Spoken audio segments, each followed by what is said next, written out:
Record early voting means shorter lines today at the actual Election Day polls. From federal, state, local races, we have you covered. Kten News at 6 starts right now. Good evening, everyone. I'm Lisanne Anderson. Evening, everybody. I'm Bob Brickeen. Let's start big picture item here. Vice President Harris, former President Trump battling it out for the highest office in the land. Let's check in with Kten's Bailey Vaughn. You are live in our studio. And Bailey, the first polls, they're just closing on the East Coast. Hey, Bob and Lisanne, that's right. It is 6 o'clock here in Texoma, but it's 7 over on the East Coast, and that means polls are closed for South Carolina, Virginia, Vermont, and battleground state Georgia. North Carolina will stop accepting votes at 6:30 Texoma time. Some states like Arizona will be keeping polls open until 9 o'clock. So it's going to be a long night as these results start rolling in, but we are not going anywhere. If a race is called, we're going to be on top of it, up to the minute results all night long, right here on Kten. In studio, I'm Bailey Vaughn. Here's one of the most talked about races in Grayson County for a district attorney between Republican John Kermit Hill and Democrat Brandy Douglas. Yeah, Kten's Olivia Hertzberg is outside a polling location. Olivia, tell us more about this race. That's right, it's a hot topic here in Grayson County. Who will fill the seat for Grayson County District Attorney? We've got John Kermit Hill representing the GOP and Brandy Douglas, the Democrat candidate. Now, Hill found victory in the Republican primary back in March, beating out Brett Smith's chances for a second term. Now, Douglas has practiced as a prosecutor and a defense attorney. As for goals for both candidates, providing equal justice throughout Grayson County, and both candidates believing their different backgrounds make them the ideal fit for the position. Now, remember, polls are open until 7 p.m., so a little less than an hour now. I'll still be live throughout the night, keeping tabs on this race. But for now, live in Sherman, Olivia Hertzberg, Kten News. Well, the clock is ticking, less than an hour to have your vote counted today. Kten's Angel Ferris, you spoke with voters in Grayson County. What did they say about this year's election? Whether it's choosing a president or making a local decision, one thing's for sure. Everyone we spoke with agrees their vote is their voice. With under an hour left in this election in Texoma, it's clear that Grayson County voters were ready to make their mark on this election day. As Election Day 2024 unfolds across Texoma, Grayson County is seeing a surge in voter participation, with taxpayers eager to make their voices heard. After months of campaigning and 12 days of early voting, the final hour of the general election is here, and it's clear that voters are turning out in full force. I think it's extremely important that people get out to vote because your vote is your voice. Grayson County election administrators reported 51,499 in-person early voters this year, a rise of nearly 5,595 voters compared to the 45,904 who cast their ballots early in 2020. But why are so many voters stepping up to the polls this year? One voter said it's about more than just casting a ballot. It's about using their voice to shape the future. And if you want change, and if you want to seek change, voting is the only way to make that happen. Another echoed a similar sentiment, emphasizing the power of the vote as a direct expression of one's values. It's part of being an American. Every 4 years we have the privilege to go and give our vote, give our voice. And while voters may be casting their ballots for different candidates and issues, many voters share an understanding of the power of the vote. Every presidential election is very important for the direction of this country.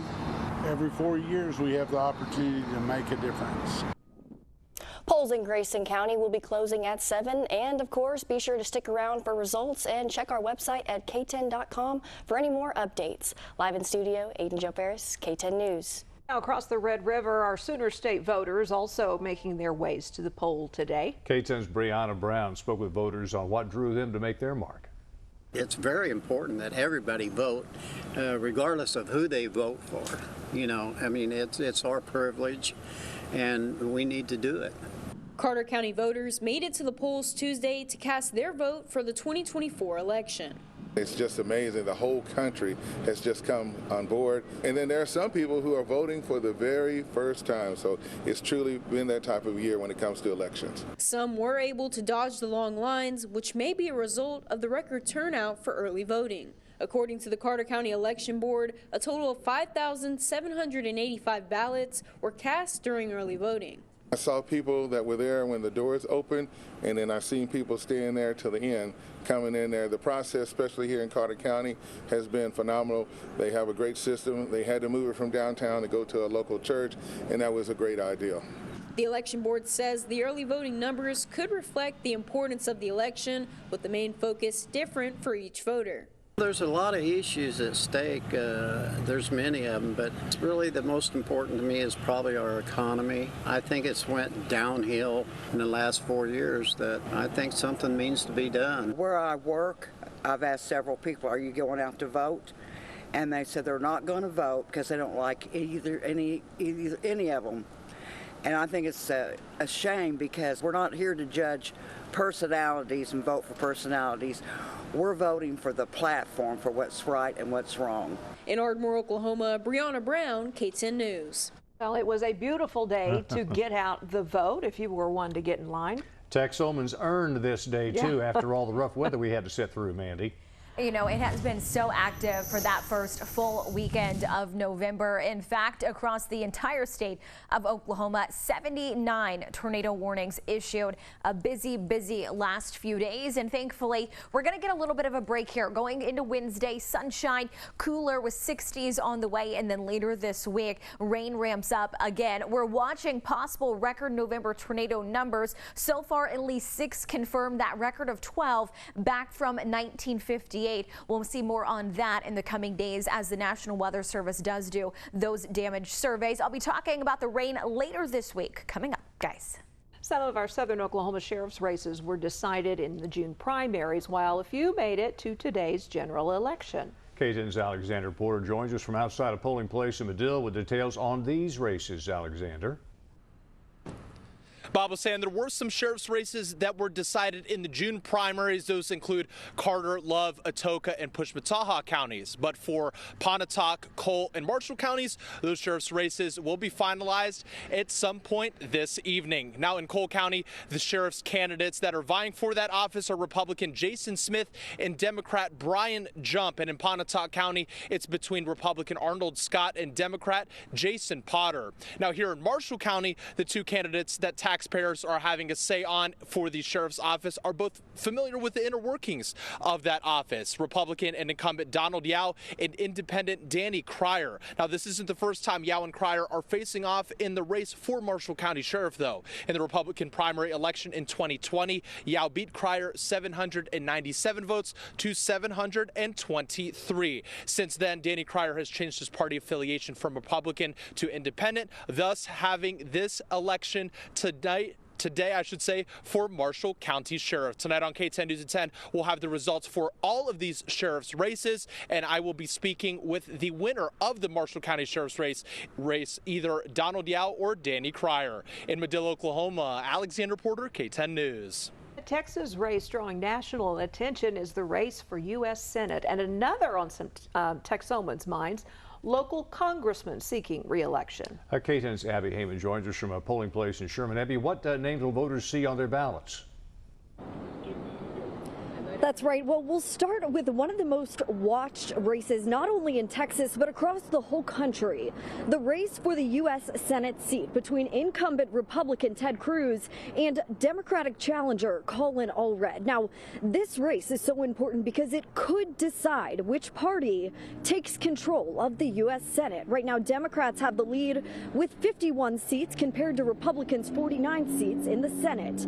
Now, also in Texoma, we have 3 different incumbent Republican congressmen that are seeking re-election as representatives for their respective districts. Texas District 4 Representative Congressman Pat Fallon versus Democrat Simon Cardell. Oklahoma District 2 Representative Congressman Josh Burkeen versus Brandon Wade, the Democrat, and independent Ronnie Hopkins.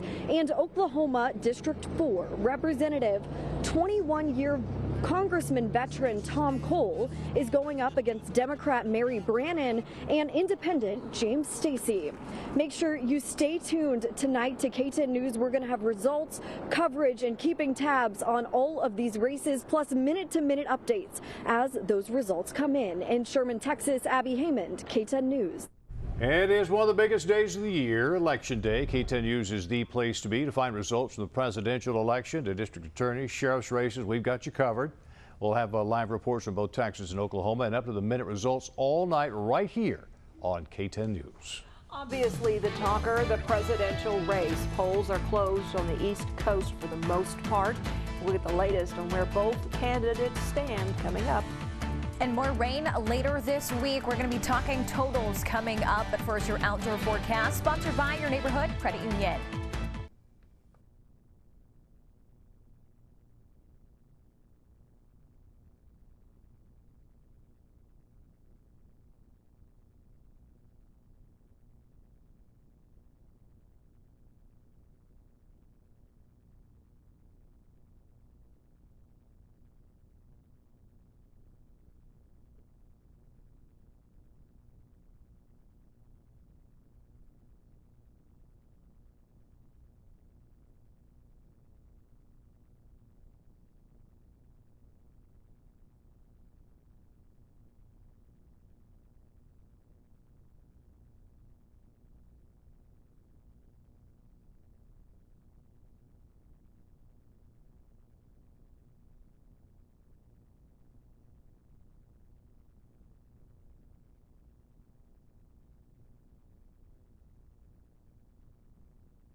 A win for the Oklahoma Sooners Saturday. We'll take it. We'll hear from Coach Brent Venables on the plan for this weekend against Missouri. Stop laughing. You almost sounded surprised.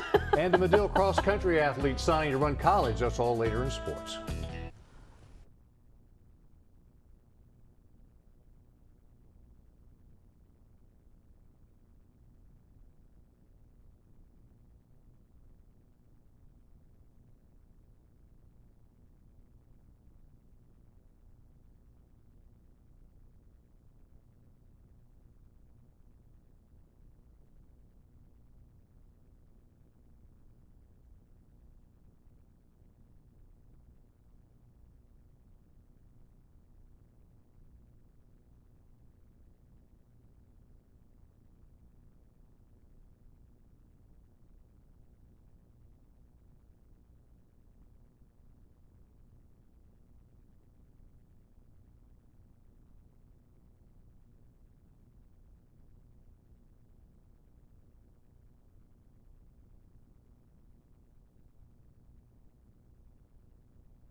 Hoping for a quicker turnaround this election cycle with national numbers. But if we do have to wait, it wouldn't be the first time. Kten's Bailey Vaughn, you're in our studio to talk more about that. Hey, Bob and Lisanne, we can be hopeful for faster results than last year. This year we can be hopeful for faster results because back in 2020 we did have that pandemic. Mail-in ballots accounted for almost 2/3 of the early vote. Now we're out of that pandemic era. Early voting has been expanded in many places. We could get results somewhat faster, but there are 4 swing states with absentee ballot procedures that could take days. Those states are Arizona, Nevada, Pennsylvania, and Wisconsin. Here's what we've got right now for presidential election results. A whole lot of nothing yet. But we know those other battleground states to watch are Georgia, Michigan, North Carolina, and Wisconsin. Quick history lesson for you to put this evening into perspective. It was the year 2000 when we had to wait until December to learn that George W. Bush beat Al Gore. John McCain conceded to Barack Obama on election night back in 2008.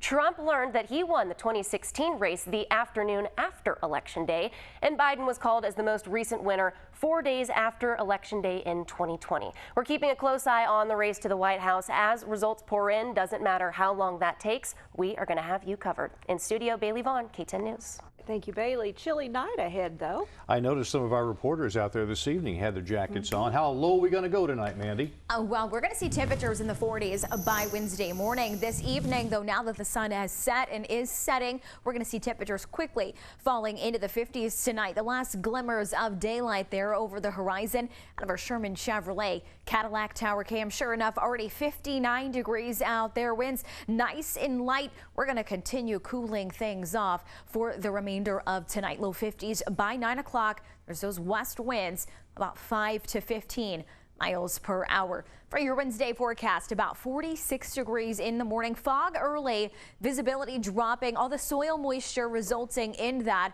By the afternoon, though, it's going to be a little warmer. Sunshine, 69 for your Wednesday.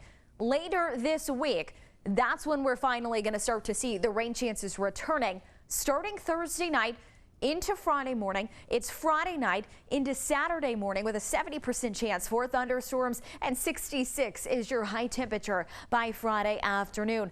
Winds a little stronger later in the week, about 10 to 15 both Thursday and Friday. We'll see some clouds on their way in overnight Wednesday into early Thursday morning. And with that cloud cover comes the low level moisture. That's going to be precedent before we start to see the rain into Thursday night. Initially rain Thursday.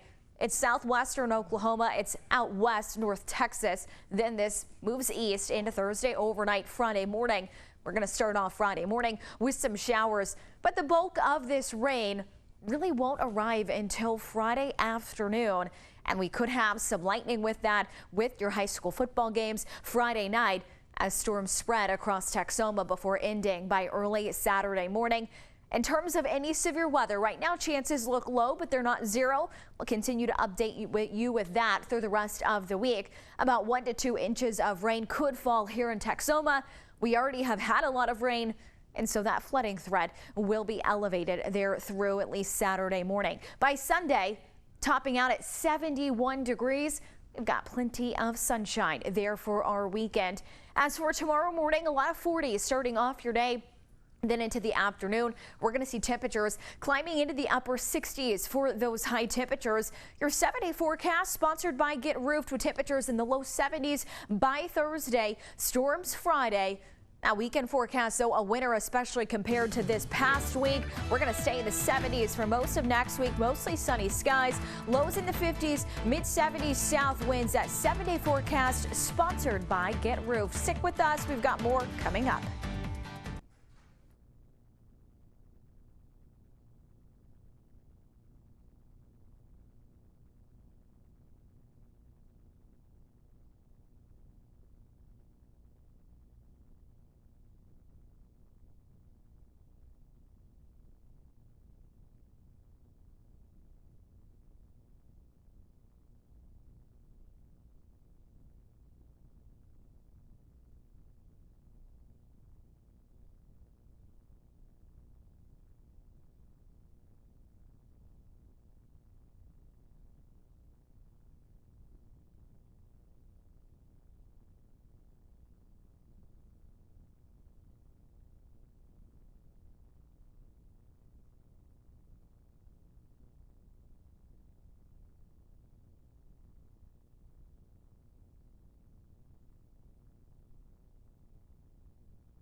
More restaurants coming to downtown Denison. Kten Sabine Welsh, you're live in our studio. That's right. In downtown Denison, you can get your classic breakfast, lunch, and dinner at one of the restaurants on Main Street. But have you ever found yourself craving something else in downtown?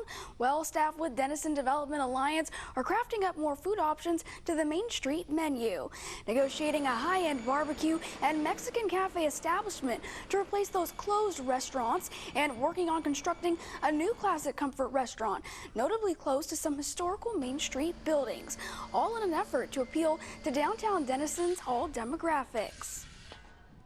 If it's Sunday afternoon after church and you got 3 kids and you want to go to a restaurant, really nothing downtown for that right now.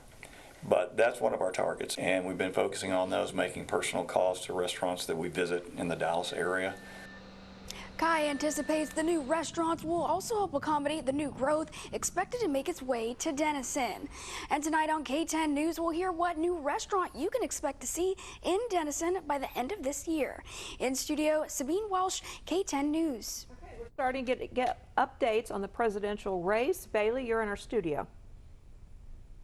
Yes, ma'am. Hey there, Lisanne and Bob. We have got our first races called of the 2024 election. Indiana and Kentucky both called by NBC News for former President Trump. Indiana has 11 votes in the Electoral College. Kentucky has 8. We are going to keep you covered all night long right here on K10 News. All right, coming up, we'll hear from the Ardmore Tigers as they look to clinch a playoff berth this Friday. Dallas Cowboys making moves ahead of today's trade deadline, too. Straight ahead in sports.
It's officially the last week of the regular season for Texoma High School football, and the Ardmore Tigers have the chance to clinch a playoff berth on the road in Tecumseh. And it's been a wild roller coaster for Tigers head coach Josh Newby, who's in his 26th year leading the program. The Tigers, they've turned the page on last season where they won just 1 game and started 6 freshmen. They knew this year could be the turning of the tides, and it has been as the Tigers look to earn their first playoff berth since 2021 with that victory on Friday. And after last season, Newby, well, he's just proud of the resiliency he's seen from his Tigers. Well, I'll tell you what, it's a big deal to us, you know, finishing 1-9 last year and now having the opportunity or the chance to finish 4th in your district and to get into that state playoffs. That's a big deal to us because it was a long year.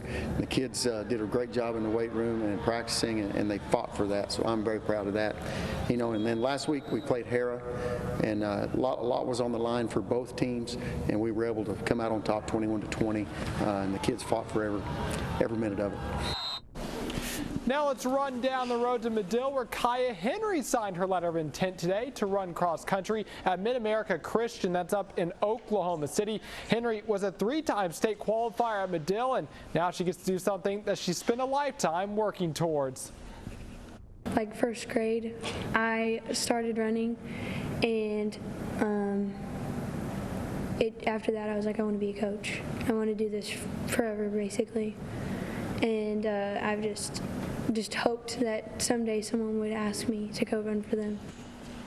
Now let's talk some college football. The Oklahoma Sooners got a much-needed victory this past Saturday when they obliterated Maine 59-14. No time to celebrate, though, because they've got to hit the road this week to take on Missouri. These two, they're familiar with each other from their time in the Big 12, although this will be their first meeting in 13 years.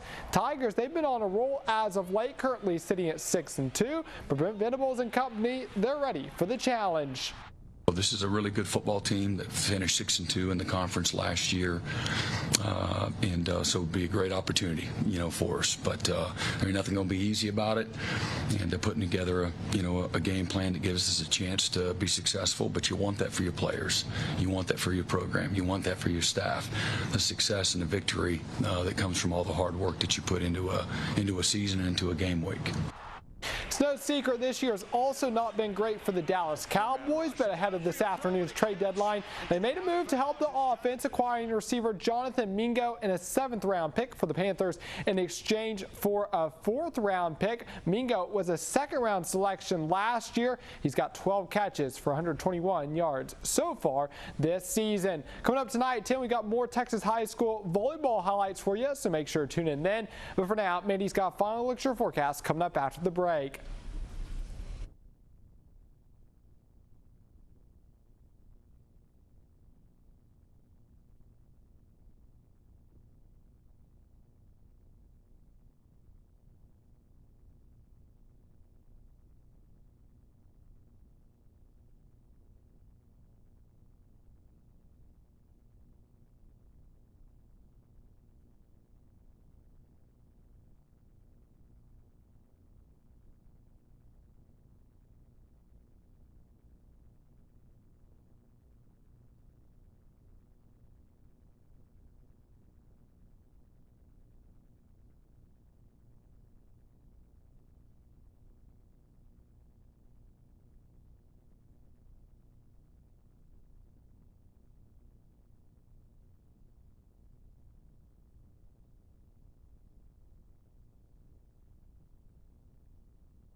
We've got more rain on the way later this week, namely Thursday night all the way through Saturday morning. That's going to give us 1 to at least 2 inches of rainfall coming later this week. Next week, 70s and sunshine. That's 70 forecast, sponsored by Get Roofed. Guys. Hey, we'll have election results throughout the evening right here on Kten and Kten.com. Keep it right here, everybody. We'll see you back here tonight at 10.